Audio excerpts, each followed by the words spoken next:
Why use Kaguya? Well, Kaguya has one of the highest DPS in the game.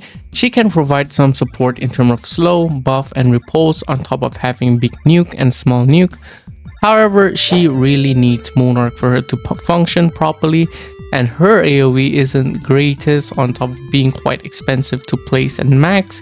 Basic information and passive, Kaguya is one placement and costs 151,000 yen to max, and her final AoE is a large circle AoE.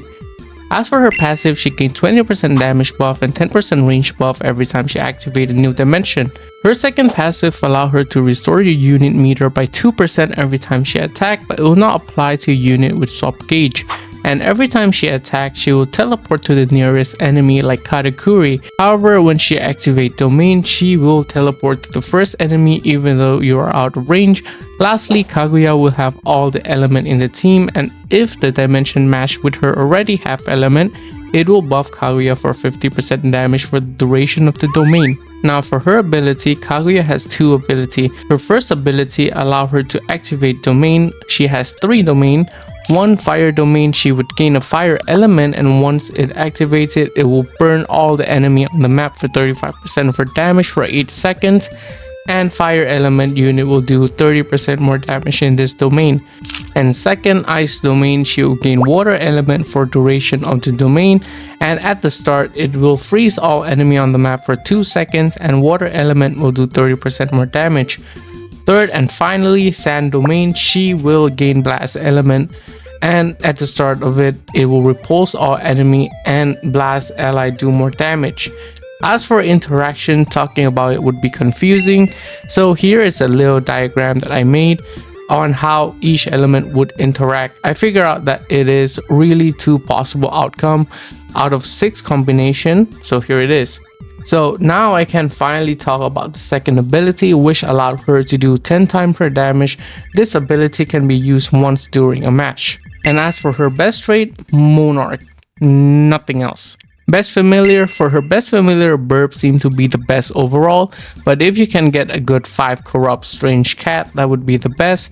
And for her synergy, as for synergy, well, first we should keep in mind of her domain. So meta fire element, water element, and blast element unit would be a priority, and since she is not immune to debuff or CC, anyone that can provide that is also good, be it Virgil for lightning element or Astolfo for CC immunity, and since she is quite expensive to max, having a good early defense unit is also great. How to use Kaguya? Well, for a short game mode, you want a good early defense unit to then farm up and spam upgrade her for her ability, and use a sequence that would do 50% Kaguya damage to the entire map, as this will help you kill the boss fairly quickly and finish them off with the nuke. And in Infinite, currently Kaguya damage is very inflated. Using the cycle, doing 50% Kaguya damage is better in my opinion, but later once there are more better units, the cycle which gives you a buff will be better. Optionally, if you want to switch to buff mode temporarily, for other unit nukes such as Songjin or Sid can also work. So in summary, I think Kaguya is very strong, and in my opinion she is the best unit in the game. However, she doesn't give you the convenience of Vanguard Songjin Woo. However, in terms of strength and max upgrade, I think Kaguya is a lot stronger than Vanguard Songjin Woo. Well, by not a lot might be a bit of a stretch.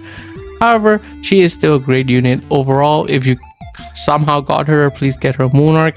So if this video helped you, please make sure to like and comment down below who you want to see next.